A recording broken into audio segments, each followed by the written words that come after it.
bad boys. I don't know, probably 5.5, 6 inches, somewhere around there. Skin hooked. We're in about 30 foot of water here. You can see it. Look at that thing. Great action in the water.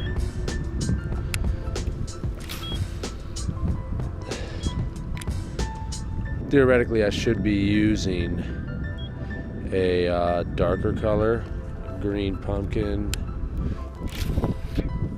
black, something like that. But we're just trying out the white for now.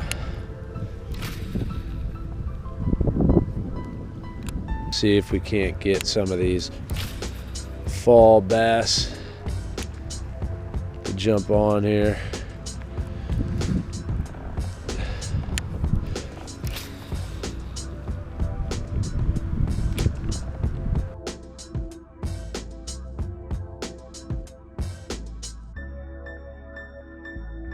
If we can't get some real stuff going on here.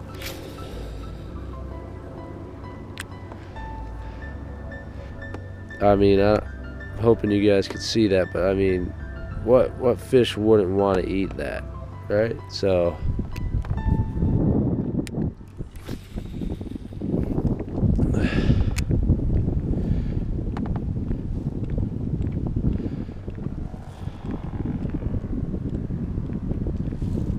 oh my God, a seagull just tried eating my fluke. That is hilarious. I hope to God that was on the camera. Let me check and make sure it's recording. It's recording. Oh my God, I hope you guys got to see that. A freaking seagull just swooped down on my fluke and tried to eat it. That is hilarious. Boys, we might be catching seagulls today instead of bass. What you know about that, huh? Well, I guess that means we're imitating what we were trying to imitate, is a dying fish on the top of the water, essentially in the first 3 feet of the water, I should say, depending on how far you let it drop and whatnot. But I mean, if a freaking seagull sees it and wants to eat it, what's up with these bass? Let's see if we can't get them to bite. We're gonna go back into Twin Lakes here.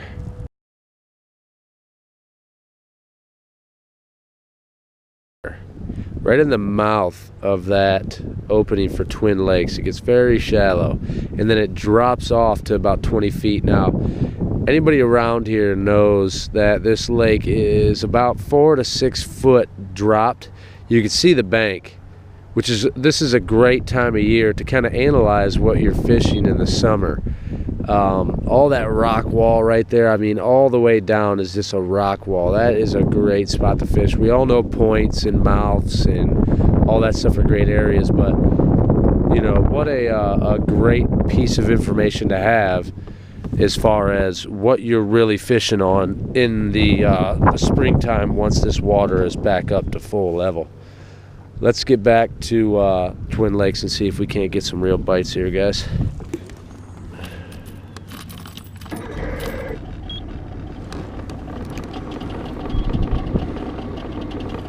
Turnkey, 50 horsepower, Evinrude. Let's get back to Twin Lakes, fellas. And ladies. Can't forget about the ladies. Look at that right there, that drop off. Oh my gosh.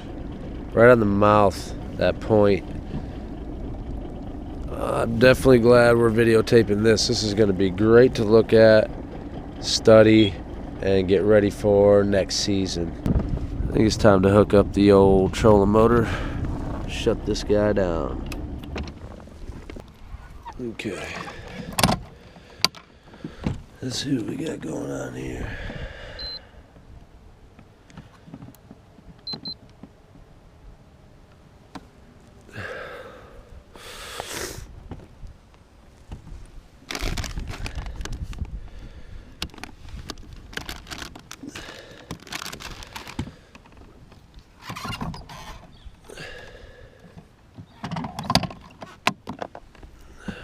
There's some fish down there deep.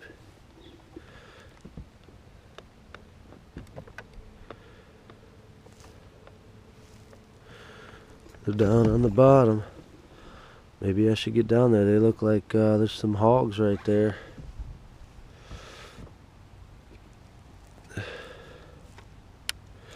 Stick with the fluke for a second. See if they like it.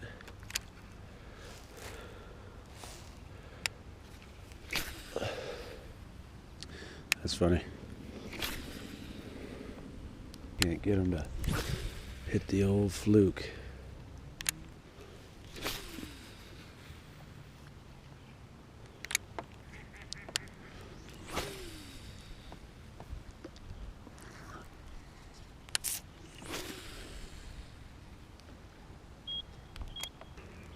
I wonder if there's any muskie in Twin Lakes.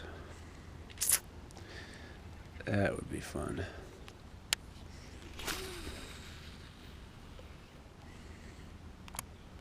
I mean, just look at the action on this thing.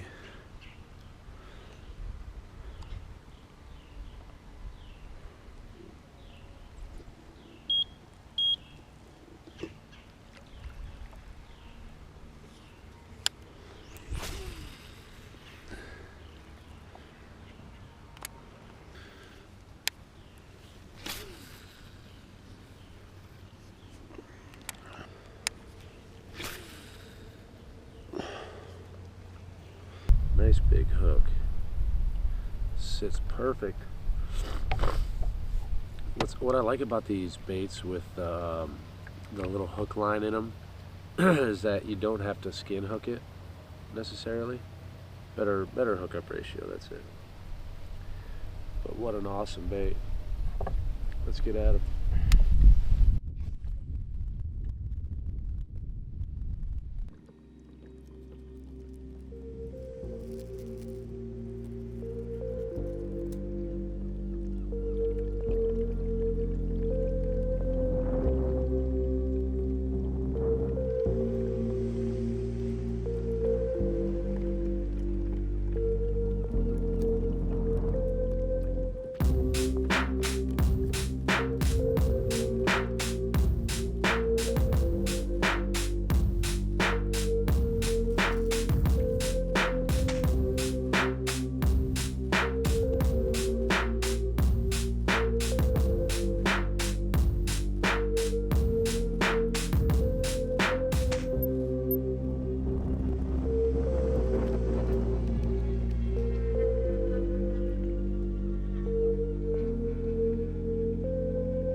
So far we have dibbled and dabbled in deep water, shallow water, 18 foot of water.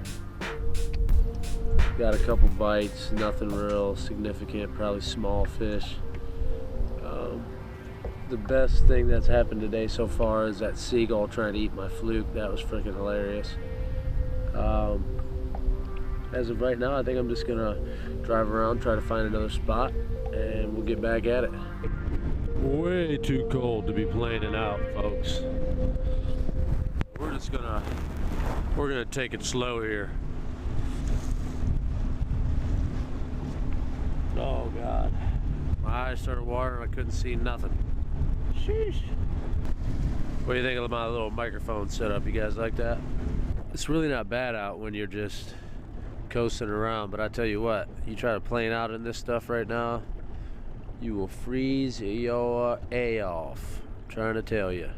I think I'm gonna try to get some more cool drone shots, because apparently we ain't gonna be catching no fish today, which is okay. You have them days. I have a lot of those days though, so I don't know about you, but I have a lot of those days.